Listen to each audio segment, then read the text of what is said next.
and welcome to Newsmakers for this Wednesday, October 16, 2024. I'm Louie Butko, and thank you for joining us. On today's show, I'm very pleased to be joined by the Hamilton Spectator's Jon Wells.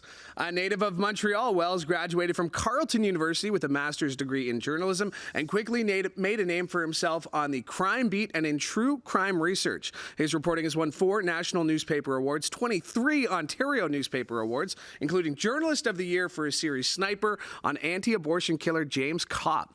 In addition, he has written 7 books, including Postmortem, which was shortlisted for an Arthur Ellis Award for Best Crime Nonfiction. Quite the resume, Jon Wells. What is it about true crime for you that you seem to thrive on, but that you've made your career out of? It just seems to keep finding me, Louie, in a sense. I mean, when I first came to Hamilton from Guelph, I worked for a weekly paper in Guelph called the Tribune, and I remember my editor there saying, Johnny, in Hamilton, you're going to be an ambulance chaser. It's going to be all crime all the time. And I was kind of like, what are you talking about? I hadn't really even thought about that. And, after the big first one, Poison, many years ago, one thing sort of led to the other. And I guess in the end, in terms of human drama, pain and redemption and good and evil and all of that. I mean, crime has all of that, and I don't enter into these stories lightly because they're in terms of the victims and families and all that sort of thing. But it's certainly been interesting to get to know different people, from the investigators to victims and their families, and write these pieces and look for bits of light in the darkness, kind of thing. The one thing reviewing a couple of your stories, reading, skimming through a few of your books in preparation of this, even in your stories, like even if it's a 900-word article in the Spectator, your research is, like I said, it's top notch. What is it about that, the research part of it, the digging, the asking questions, the going through boxes of files that you enjoy, or is it just what you do? I think the research, for me, I sort of think of myself as a writer, and I enjoy the writing process. But since we're in the business of nonfiction, I need to gather my material. I need fuel to drive the narrative, kind of thing. So for me, the research is the legwork required to give me the color, the detail, the voices, the scenes to tell the story properly or with authority. And so I think earlier in my career, I maybe sort of approached the research with some sense of drudgery, like, now I have to do the reporting before I can actually write. And now I look forward to finding things that can be frustrating when you're trying to peel back the layers on a story, and you're struggling to get that information, to get that detail, to tell it with authority, kind of thing. But that's in the end, it can be gratifying. I was just about to say, do you get that Eureka moment? Like, do you get that one page of a turn, the one highlight? Like, is there that moment where it all comes together for you? I think oftentimes it's thinking of getting to a point where I feel like, okay, this is my way into the story. This is my hook. This is the scene that will do it. Sometimes it's after visiting with someone who I've interviewed, and I've been somewhere and I've felt something, and you're feeling that emotion, like, okay, this is the story. That's the crux of it. The rest is just putting clothes on the mannequin. The rest is just dressing up the rest of the story. But I've got my hook. Yeah. And the reason I got you in here this week was there was a story a few weeks ago. There was a really well-written piece, Unclaimed, and you talk about the hook. The first 2 lines there got me. No one knew the deceased, not the 5 figures in black who stood next to the open grave and the mound of fresh earth, or the cemetery workers with shovels and backhoe. In a biting April wind and harsh glare of mid-afternoon sun against an infinite blue sky, a man from the funeral home said a few words, as a pastor might. It's an incredible piece. I asked you before, this was just a pitch from your editor. It turned into so much more than that, though, didn't it? It did. My editor, Cheryl Steppen, had suggested I do a piece on the issue of Unclaimed. She'd been reading about it as being an issue in New York. Was the genesis of it, and she said, well, let's look into it locally, kind of thing. And over time, I mean, she first pitched this like a year ago, and so I didn't really get anywhere with it. I was going through the city trying to get information, and I wanted to see from the start if I could retrace the life of an unclaimed deceased. But because of privacy issues, the city kept telling me, and so on, I couldn't seem to get a funeral home either to help me, and it just kept evolving. You talk about peeling back the layers. I mean, I could have done a story months and months ago about just the issue, the numbers, the trend. That would have been interesting. Get some quotes from various people. But I wanted that human piece to it, the life and the death part of it. And once I got an opportunity to attend a funeral of a deceased, an unclaimed deceased, that was that eureka moment where I'm like, okay, this is the story, and this is the color, and this is the opening scene, as you just wrote there. Yeah. Well, and the one thing about this story, you put yourself into it.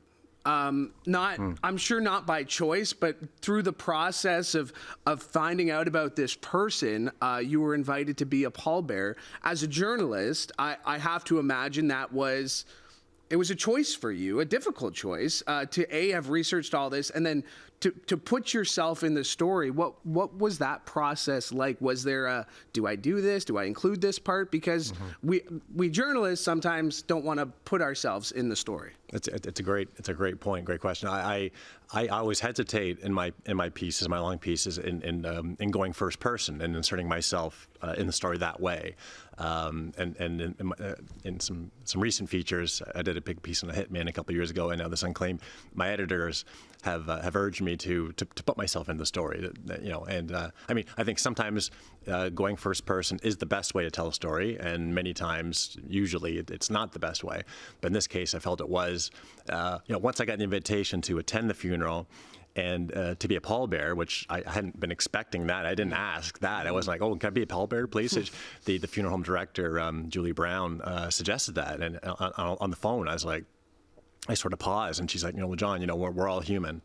And I was like, yeah, I feel a bit of discomfort. I'm thinking to myself, but no, this will be good for the story. Is the phrase I thought of, and I wasn't sure how that would manifest itself in the telling of the story. But once I was there, and in my earlier drafts, I still didn't use first person. I was just sort of describing it as an eye on the scene.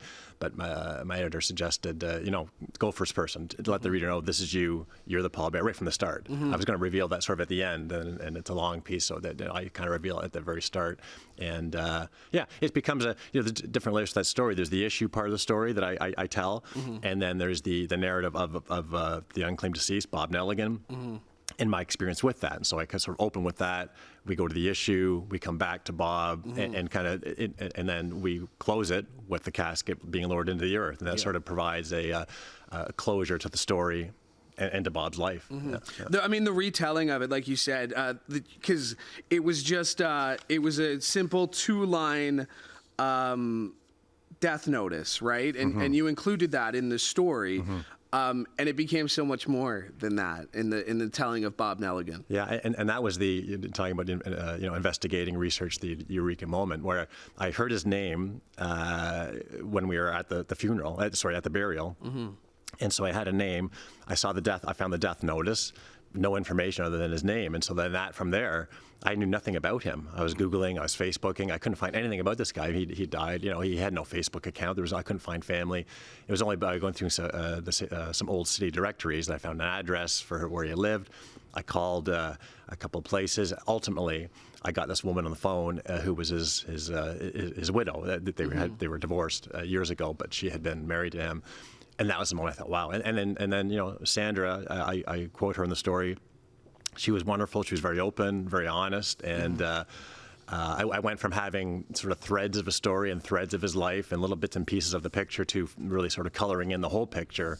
The more I talked to family, and that was. That was gratifying. I mean, it's a sad story, and I felt guilty in a sense, talking to family and asking them about it. I thought at some point maybe a family member would sort of get angry with me or like, hey, why are you doing the story? The kind of thing. But they weren't like that at all. They were very open. It highlighted to me how life is complicated. There's lots of gray area.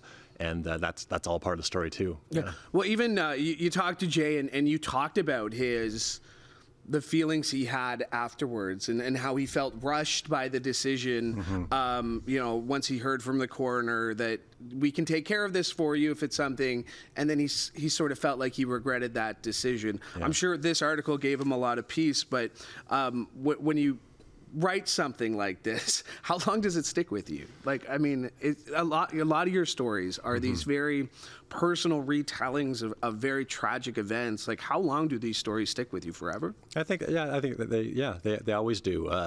Certain ones more than others. I mean, you mentioned, Sniper, the anti-abortion killer James Kopp off the top, and that one sticks with me. But at the same time, I sort of don't let it because that's a dark piece. But a story like Heat, a book I wrote years ago on the Plastimet fire and Bob Shaw, that sticks with me in a good way in terms of the family and my experience from that. This one certainly will stick with me for a long time. And when the story first comes out, as with Unclaimed, a very sensitive story where family have opened up to me. There's that the fear I have when it first comes out that I hope they're okay with it. You know what I mean? They opened up to me. I'm pretty good at trying to make sure that I know what they're comfortable with I'm going to write kind of thing, more or less. But there's always that sort of terror when the story comes out. I often think how I'm happiest when I've written the story and I'm happy with what I've written. My editor likes it. I may have shown a draft to my mom, and people like it. And I'm like, oh, this is good. But then it has to come out. And I'm like, other people to read it kind of thing. And but once I get over that initial sort of hump, and if the families express some satisfaction with what I've done, or even in some cases thanking me, depending on the story, that feels really good. Yeah. If I have not contributed to anyone's pain, in fact, if I've even helped in some way, that's a great feeling. And then. But the whole experience of being at the funeral and all that, and those are experiences that stay with you, and it's a great part of the job, and it's a rewarding part of the job. That it's the intangible of why we do what we do. There's a great trust in being able to tell people's stories. Was that a skill that you had to get people to trust you? What is that conversation like to get these people to talk about their darkest moments and their most tragic events? It's.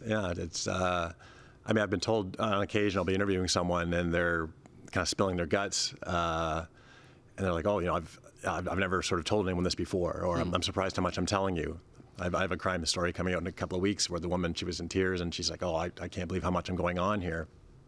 And I say, "Yeah, I'm surprised," and so I don't know why. I don't know if that's something you just develop over time in terms of relating to people and letting them talk. I mean, my approach is to never try to force myself on someone and say, you better talk. I mean, I need you. I kind of open the door and let them walk in or leave. Because in the end, I figure if they're not comfortable with talking to me, I don't want them to do what they don't want to do. And maybe that comes across. I don't know. My dad was a career salesman, and he was good at what he did. So in a sense, we're trying to sell ourselves in terms of our trust, and to the people we interview, and you hope that they want to trust you and open up to you, and that in some way they might find it cathartic. They might appreciate the process themselves. Well put. I want to go back to the Unclaimed series because, like you said, it was a story that I think opened my eyes to this issue, and I bolded this number here. 2008, the number of unclaimed bodies in the province that year was 130, according to data from the Ontario Office of the Chief Coroners. In 2023, 15 years, that total was 1,183, an increase of more than ninefold over 15 years. We were saying, as we were walking here, an increase of ninefold in any category is meteorology, that is through the roof, right? That number is almost scary when you look at it. Yeah, I was flabbergasted. I had no idea that's what the statistic would show. And one of those areas where sometimes you do a story you do a trend story or a numbers piece, and people have some hard and fast answers, and they're like, "Oh, well, yeah, well, because the reason is this, and it's this, and this," and no one has a real solid answer as to exactly why that's happening.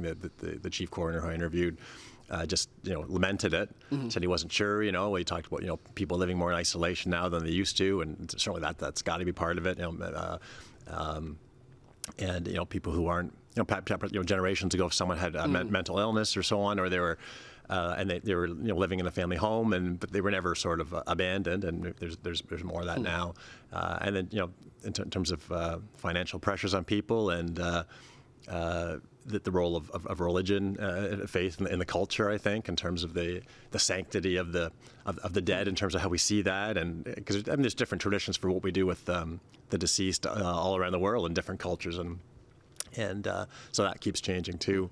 But no, I saw the numbers. Like, what? I swear I went over the math on that like 20 times. I kept thinking maybe there was a mistake with that. But there's a comma missing somewhere. Yeah.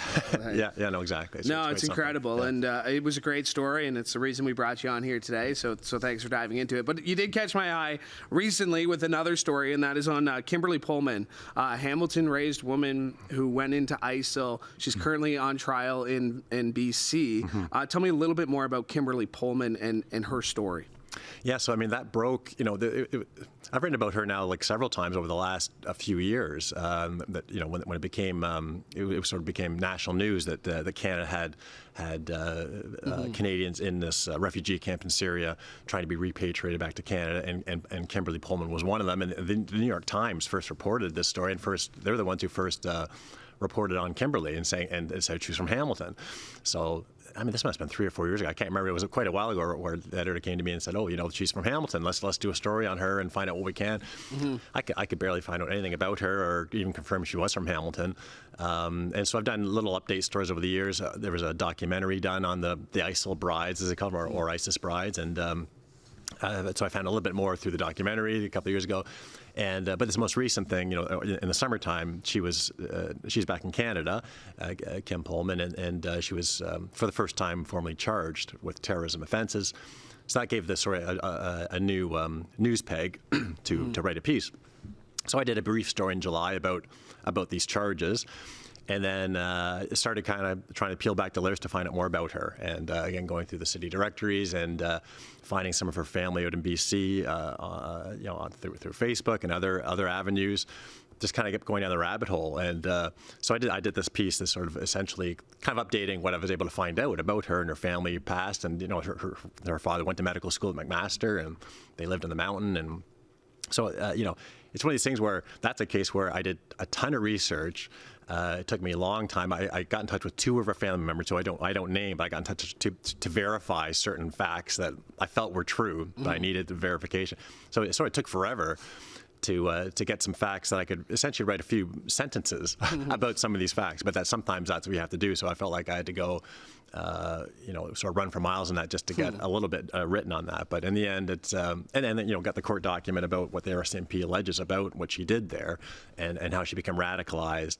And so I was able to kind of weave that into the story as well. And it turned into a much sort of longer piece than I had planned, but it's quite interesting. No, absolutely. I encourage everybody to check it out. I think it was in the paper this week. I read it online. The weekend, the weekend, yeah. And you also talked to Anne Speckart, who is she's the director of the International Center for the Study of Violent Extremism. She had a very... when you read about this woman and everything she had been through, it's pretty interesting to see what she's saying compared to what the RCMP are alleging. It's true, and it goes again to my, there are gray areas, and life is complicated, and so you look at Kim Pullman. I try not to look at too much, but I took a quick peek at some of the comments online to the story, and most of them were people basically piling on saying, send her back to Syria. That's not going to happen. She's a Canadian citizen. But there's a lot to it, and Anne, who I interviewed, she was quoted in the RCMP document. I didn't mention that story, but she was one of the ones who was quoted in terms of some of her interview she did with Kimberly Pullman in Syria, and I thought Anne brought some balance to the story in terms, I mean, I think with all my journalism over the years, I come to the conclusion that everyone's got a story, everyone has a road traveled, and things that happen that lead to other things. You know what I mean? And with Kimberly Pullman, Anne certainly suggested that she had a lot of trauma in her life growing up, and violence in her life, and other issues that sort of led her down a certain path. Not to excuse one's choices, but it helps, I think, to help account for certain things anyway. Yeah. How long have you been at the Spec? Oh, goodness, 26 years, I think. 26 years. Long time. How has crime reporting changed in that time? I think the day-to-day. I mean, when I started at the Spectator, we had several crime reporters. Or a few of them at least. It was all they did. They carried police scanners around. They're like for the youth at home. They're like walkie-talkies. That's also an old reference. They're like little radios you're carrying around. Walkie-talkies. It might be the first time the word walkie-talkies has been said on this show. But so these radios, they would be tuned to the police channel, and it would be having calls that police were reporting to. And we don't have those anymore, kind of thing. And so the cop reporters, as we call them, would be on that beat every day doing things. And I never actually covered the police beat. I was doing sort of more of the feature-y type stuff. So I think it's changed. It's certainly in that way in terms of the day to day, and maybe also dealing with police officers. I mean, I've been fortunate with to interview police officers who are active or retired who are relatively open with me in terms of helping to give me information and share information and be interviewed. But I think 25 years ago, you could sort of go down to the station and kick back with a detective, and they tell you some stuff off the record. There's a fair bit of trust, and now it's a little more it's more corporate. You have to go through channels and all that sort of thing, and so it becomes more difficult. I mean, some of my earlier crime series from 15 years ago. I had a homicide detective once. He gave me his whole investigative notebook because he trusted that I would not misuse it, and it worked out well. But it's unthinkable that would probably happen today. So times have changed that way. But in terms of the pain that people suffer from crime, nothing has changed. Yeah, I mean, because that was it, and I feel like there's always going to be an avenue for crime reporting, just because it's always happening. Where can you go from here? Like you say, you got your features, you do your day-to-day stuff. Where do you hope to go from here? I just keep telling, as you say, in a sense, the stories stay the same. People are encountering life and death situations and challenges in life, trying to overcome odds. I grew up when I was in university. I wanted to be a sports reporter. That's where I cut my teeth as a journalist at Western, and I think it was a good training ground for me in terms of in sports. There's a winner, there's a loser. It's self-contained narrative every single time, and in life, while it's more serious. That's all part of the human experience. Is encountering difficulties, and sometimes you win, sometimes you lose, and sometimes the losses are massive. So it's just always trying to find new stories, new people to write about, and no matter what story I get assigned or suggest. It could be the smallest little story, but there's always drama within that, and big. Life stories to be told from those. So there's always going to be material, that's for sure. Yeah. Well, you mentioned Kim Pullman. The one thing you said there is you kind of broke a rule where you read the comments. You wanted to see what people. Yeah. That I find, there's a lot of toxicity in what we do these days, and that even the most straightforward, narrow, mostly one-sided story can trigger a reaction in a viewer, a listener, that as the person writing the story or telling the story, you can't even anticipate. How has that changed in the internet and comments? And I mean, true crime is a little more straightforward, I would think, but still, I have to assume that the internet commenting people out there in the sphere have made it different. Yeah, no, it's true. I mean, I still, in terms of feedback I'll get on a story, I'll receive, emails from readers. And it's interesting how, emails are probably almost like, snail mail letters, that is handwritten letters would have been, 20 years ago. They tend to be more thoughtful. People are using their actual name. So there's accountability there if they're going to write you.